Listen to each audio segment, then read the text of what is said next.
Өглөөний мэнд. За Сидней хотоос мэдчилж байна. Өнөөдөр бүтэнсөө өдөр буюу 2 сарын 8-ны өдөр. За би өглөөнийхэн кофегаа авчаад ерөнхийдөө одоо кофегаа ууж дуусгаад тасгалтаа явдаг. За тэгээд өнөөдөр ингээд нэг тийм гоё бороо шивэнсэн маш гоё тийм өдөр.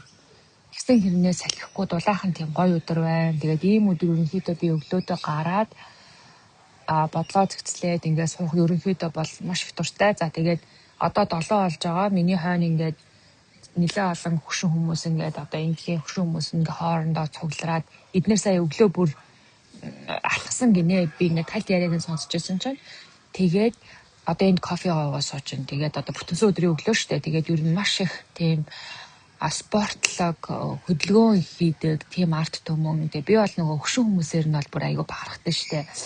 Хөшин хүмүүсийнхэн ингээд янз бүрийн группүүд үүсгээд, community үүсгээд, эд хүмүүс нь хоорондоо уулзаад хамтдаа алхам, хоол хийж, эдэн өөр янз бүрийн activities хамтдаа хийдэг. Яг өөрөө энэ чинь нөгөө нэг хүн хөшин болох тусмаа нөгөө хүнд аягүй их тийм найз нөхөд хамтдаа байх хань хэрэгтэй болдог те. Тэгэхээр яг ингэж тэр хүмүүсийн хэрэгцээ нь хангагддаг. Тэгээ өөрсдийнх нь татврын мөнгөийг бол ерөөсөө аягүй гоё өөрийнхөө одоо үлдсэн амьдрал ажигалтай байхдаа зарцуулдгийг нь хараад ер нь бол бас энээс их суралцмаар авууштай санагддаг.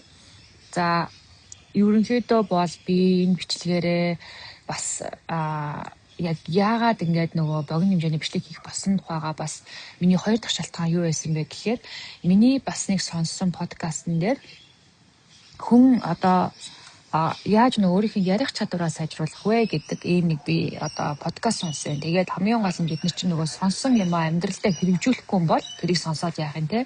Сая ингээд бас миний сонссон судалгаагаар одоо те ингэж их хэмжээний контент хийж байгаа те ийм үед хүмүүс ер нь өдөртөө 7 гигабайт хэмжээний одоо тийм мэдээллийг одоо мэдээлэл бид нэр ингээд сонголт хийж адийг нь өөрсдөө бид нар одоо сонсох хэрэгтэй, үзэх хэрэгтэй вэ гэдэг тэр сонголтоо хийж идэм байна л да.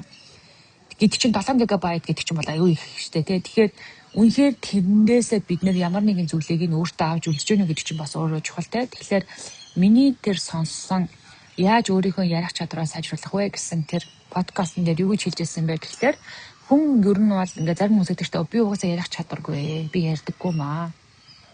Тэгээд мань үний хэлж байгаагаар болохоор ярих чадваргүй хүн гэж байдаггүй. Харин тэрийгэ ярих гэж өдөр болгон практис хийгээгүй хүн гэж байдаг юм аа. Тэгэхээр хүн өдөр болгон ингээд өөрөө энийгээ ингээд одоо яг шинэ юм сурж байгаа юм шиг өдөр болгон хичээллээд байх юм бол хүн болгон маш мундаг ярих чадвартай болох боломжтой.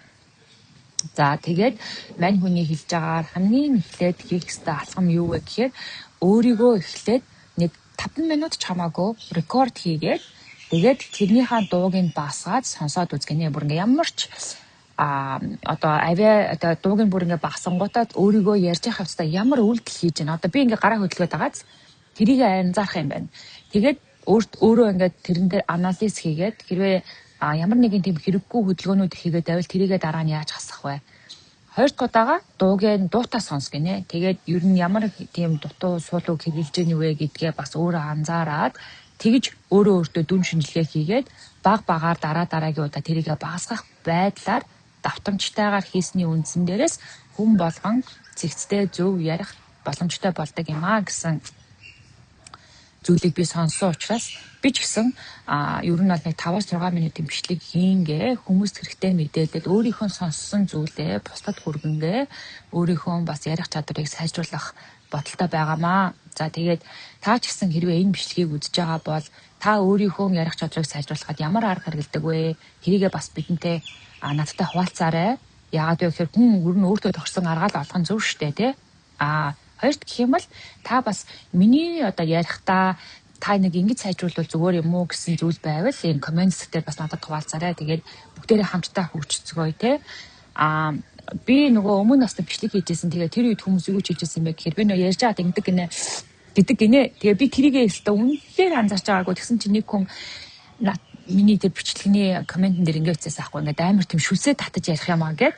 Тэгсэн чинь би яг тэгдэг байгаа байхгүй. Одоо тэгээ би тэрийгэ багасгахын тулд яаж байгаа вэ гэхээр зогсоод шүсээ залгиж байгаа.